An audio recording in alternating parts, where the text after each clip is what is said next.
a Santíssima Trindade, parte 1. O que é a Santíssima Trindade? Temos por base Mateus 3, verso 13 ao 17. Vamos ver 1 Coríntios 13, 13. 2 Coríntios 13, 13.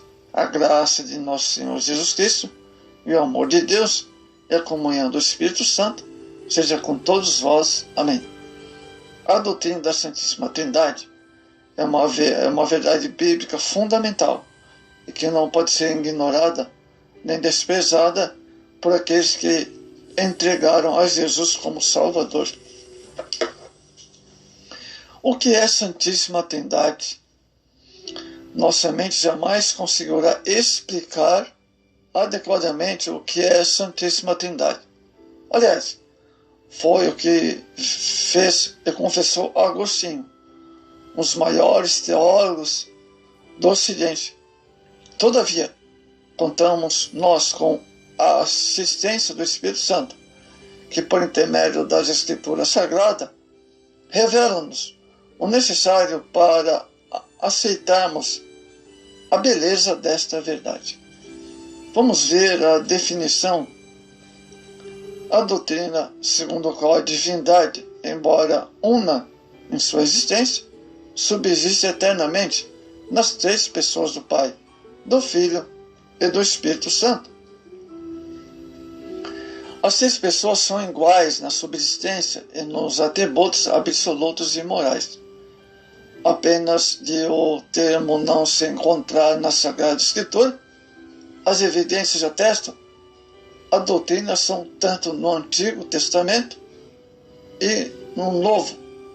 São incontestáveis, amados. A origem do nome do termo Trindade. A palavra Trindade foi usada pela primeira vez em uma forma grega por Teófilo, em sua forma latina por Tertuliano, ou seja, Tertuliano, mais precisamente. Embora o termo Trindade não seja encontrado na Bíblia, constatamos que essa doutrina é amplamente comprovada pela Escritura. A Igreja teve de reconhecer e defender a Trindade exatamente a partir dos elementos bíblicos, pois como crê que há somente Deus, como as Escrituras afirmam, Deuteronômio 4, 6, e ver as próprias Escrituras dizendo que Jesus também é Deus, Evangelho de João 20, 28, é que Ele e o Pai são as mesmas pessoas.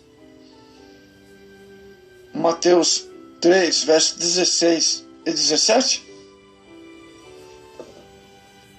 Desde o início da Igreja, do cristianismo, a doutrina da Trindade foi motivo de controvérsias antes do Concílio de Nicéia, em 325. Os principais controvérsias trinitarianas foram influência pelo judaísmo, em sua ênfase no monoteísmo e na unidade de Deus, pelo gnosticismo, que via todas as coisas como emanações de Deus, considerava a matéria má, e pelo platonismo, que cria no Logos como a principal criatura de Deus. Essas correntes filosóficas produziram muita influência nos cristãos primitivos, originando uma série de disputas, melhor dizendo, e deram origem a algumas teorias sobre a Trindade. Vamos ver agora as controvérsias: monarquismo, arianismo, macedonismo. Primeiro, monarquismo divide-se em dois, o modalista e o dinâmico. Ambos procuravam enfatizar o caráter unitário da divindade. Essa heresia surgiu da dificuldade de explicar o elemento divino na pessoa de Cristo e mesmo do Espírito Santo, sem cair no erro de afirmar que há três deuses. O monarquismo modalista não admitia a existência da Trindade ontológica em essência, mas apenas econômica, ou seja, Pai, Filho e Espírito Santo, são uma única pessoa que se manifestou sucessivamente na história. Deus teria se manifestado na pessoa do Pai, na criação, na pessoa do Filho e na encarnação da pessoa e do Espírito Santo na regeneração. Já o monarquismo dinâmico negou a divindade ontológica de Jesus, afirmando que Deus é essencialmente um e que Jesus havia recebido o dinamis, poder que Deus deu por ocasião de seu batismo, sendo elevado à categoria divina. Arianismo. O arianismo recebeu esse nome por seu fundador Ário, ano 250 a 360 depois de Cristo. Foi um presbítero da Igreja de Alexandria. Ário era essencialmente unitarista, negando qualquer possibilidade de haver uma trindade. Para ele, somente Deus é o eterno. Jesus era uma criatura intermediária, gerada, donada por Deus antes da criação do mundo. Nem sempre o Pai foi Pai antes de ter criado o Filho. Olha só as heresias do arianismo, hein? Terrível. O Pai existiu sozinho. O Filho não é eterno. Olha, outra heresia do arianismo. Segundo Ário, a importância do Filho estava no fato de que ele foi o instrumento por meio do qual Deus criou todas as coisas, né? Olha aí, a heresia, afirmando que Jesus é um ser criado. Jesus tem os mesmos atributos do Pai eterno. Temos outra controvérsia, macedonianismo. É difícil saber exatamente, amados, de onde vem esse nome, talvez de Macedônio, bispo de Constantinopla, deposto em 360 pelos arianos. A questão do macedonianismo não se relaciona com o Filho, mas com o Espírito Santo. A plena divindade do Espírito Santo foi negada por essa teoria. Vejamos bem agora a Igreja e os concílios. Primeiro, concílio de Nicéia, concílio de Constantinopla. A Igreja reagiu, amados, às heresias antibíblicas contra a Trindade, inclusive decorrentes das controvérsias trinitarianas, reunindo-se em concílios, onde foram formulados declarações de fé e demonstravam a verdadeira ortodoxia, doutrina. Os concílios que mais tarde trataram a respeito da Trindade foram Nicéia, 325, e Calcedônia, 451. Vamos ver agora sobre o Concílio de Nicéia, ano 325. O Concílio de Nicéia foi convocado, amados, por Constantino, por causa do arianismo, em 325.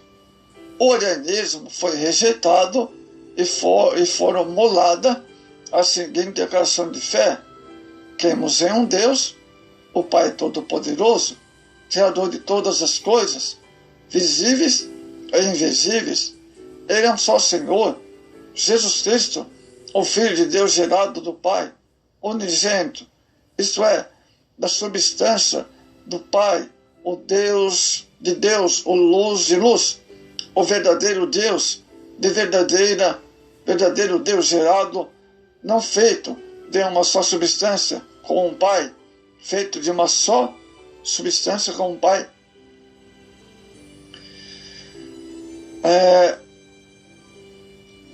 Ele desceu, encarnou, tornando-se homem, sofreu, ressuscitou ao terceiro dia e subiu aos céus e viria julgar os vivos e os mortos. E no Espírito Santo. Mas aqueles que dizem, tempo houve em que ele não existia, e antes de nascer ele já não era, ora, o que ele veio a existir do nada, ou que afirmam que o Filho de Deus procede de uma hipostase ou substância diferente. Então, Concílio de Nicéia veio para retirar e combater essas heresias. Hein?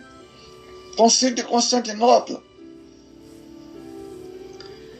A diferença com relação à divindade do Espírito Santo somente foram resolvidas em 381 depois de Cristo. O Concílio de Constantinopla. A fé de Nicéia foi reafirmada nesse concílio, mas a questão do Espírito Santo foi melhor esclarecida. Nós temos no Espírito Santo o Senhor, o doador da vida, que procede do Pai. E como o Pai, o Filho juntamente é adorado e glorificado. Essa declaração afirma claramente que um dos maiores movimentos modernos que nega a doutrina da Trindade, você já sabe qual é essa seita que nega a doutrina da Trindade, né? No Brasil é bastante conhecido. A origem desse movimento é de 1914 e, de certa forma, essa seita que nega a Trindade assemelha-se bastante com a doutrina ariana. Embora essa seita não admitem ser seguidores do arianismo e que seu líder introduziu nessa determinada seita o arianismo, pois vê Cristo como a primeira criatura de Deus, um Deus menor. Olha só a heresia dessa determinada seita que nega a Trindade. Espírito Santo como uma força impessoal que procede de Deus. Chamam o Espírito Santo de força ativa. Gente, que heresia! Mudar os versículos da Bíblia para chamar o Espírito Santo de força ativa. Amados, os teólogos medievais costumavam falar do mistério da Santíssima Trindade. A ideia que esse conceito transmite é de algo misterioso, estranho e completamente incompreensível.